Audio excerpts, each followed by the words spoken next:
Hi, welcome back. I'm going to go back a little bit to my earlier days when I was younger, growing up in Brooklyn, New York. So I had a best friend. His name was Perry Aspinall, actually. Last name was, and we used to go bike riding, and it was at that period of time we actually used to go down to the Verrazano Narrows Bridge, which was actually being built at that time, and we'd ride down there and see what the progress was. It was pretty cool. I remember one time we went down there and there was a gang of kids, and they actually stole our bikes, and we got a hold of the police, and they found the kids who stole our bikes and actually able to retrieve our bikes and everything, and they got us home safely. Another incident that I never forget in my life. Me and my friend Perry, we rode down.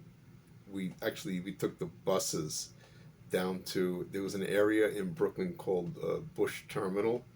It was an industrial area there, and that's where all the freight trains were, and they got dispatched from that area. So we took the bus down there. He told his parents I was sleeping. He was sleeping in our house, and I was told my parents I was sleeping in his house. And I'm sure a lot of kids have done that, in the past or even now probably. So we actually went down to Bush Terminal, and we jumped on a freight train. And it was an open, what they call, I guess, a coal car. It's just an open freight box type train. So we got in, we climbed in, and then all of a sudden the train started to move, and it started to gain speed. Those trains, pulling like 100 cars, they can get to high speed very, very quickly.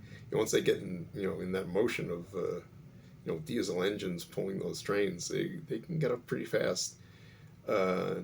What happened was, so the train is going, and we were inside the car, and it was not wasn't the winter. I would say it was maybe like the late fall. So it was getting cold, and at night it got cold, and the momentum was like it's speeding up and speeding up, and it got to the point where there was no way we can get off the train. It was just going too fast. We'd get injured seriously. So we just had to stay in the car, and wait until the train would slow down or stop. And I remember it was going on for hours, and we just got to the point we were actually praying to God that the train would stop, and we'd be able to get off. And we were crying and everything. It was crazy. It was really crazy. Finally, after several hours, the train slowed down significantly, that we were able to jump off the box truck, the box train. So we jumped off, and we had no idea where we were. We were young kids, and we made our way down to the street. It seemed like it was a main street of some sort. So we're just walking and walking. Everything seemed was closed. It was very late at night. It must have been, maybe 1 o'clock in the morning, something like that. So we found an all-night drugstore that was open. In those days, drugstores, they were not just drugstores. They had like soda fountains. And, people came in, grabbed some ice cream sodas and stuff like that. So it was in a small town, and we had no idea where we were. We hadn't a clue.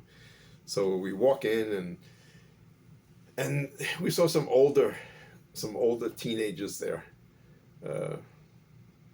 So we walk in, and we go to the counter, and we had some money on us, not a lot. And so these kids look at us, and they say, obviously it's a small town, so they didn't recognize us. And they usually probably knew everybody in the town anyway. So they ask us, what are we doing here? Where did we come from? So we told them we came from Brooklyn, New York. And they said, no way. And I said, yes, yes, way. We actually had, what at that time, we had bus transfers. There were little slips of papers, for transferring buses and stuff. So we had a receipt, and we showed them the receipt and stuff. And they said, wow, how'd you guys get here? And we told them, we just jumped off that freight train. They thought it was pretty amusing.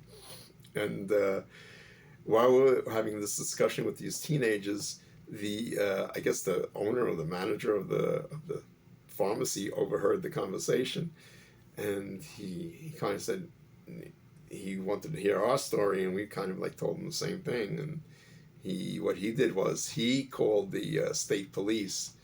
So the state police show up, and we had to show them also, tell them what happened, and show them the bus transfers and everything like that. And so they took us to the police station, and they took us to there was an agency, actually it was called Travelers Aid, and so they were able to contact our parents and everything.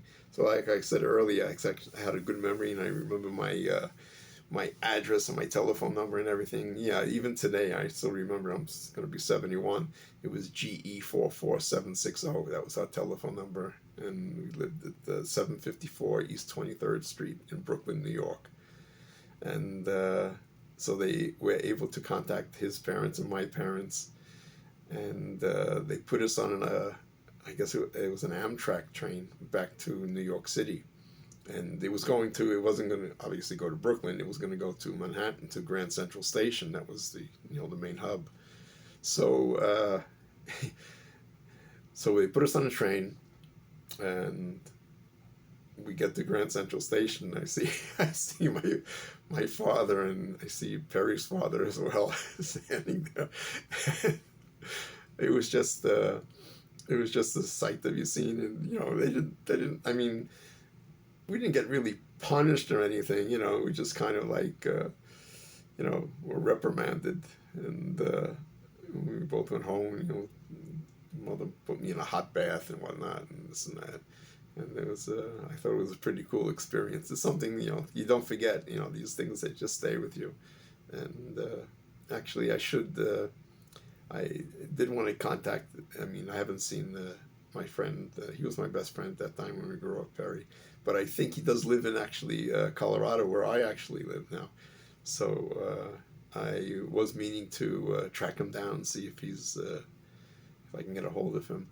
But yeah, I just wanted to share that with you guys, and I thought it was pretty cool.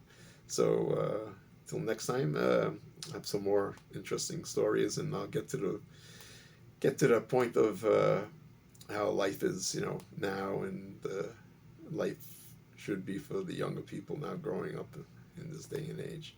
So I'll see you next time. Thanks.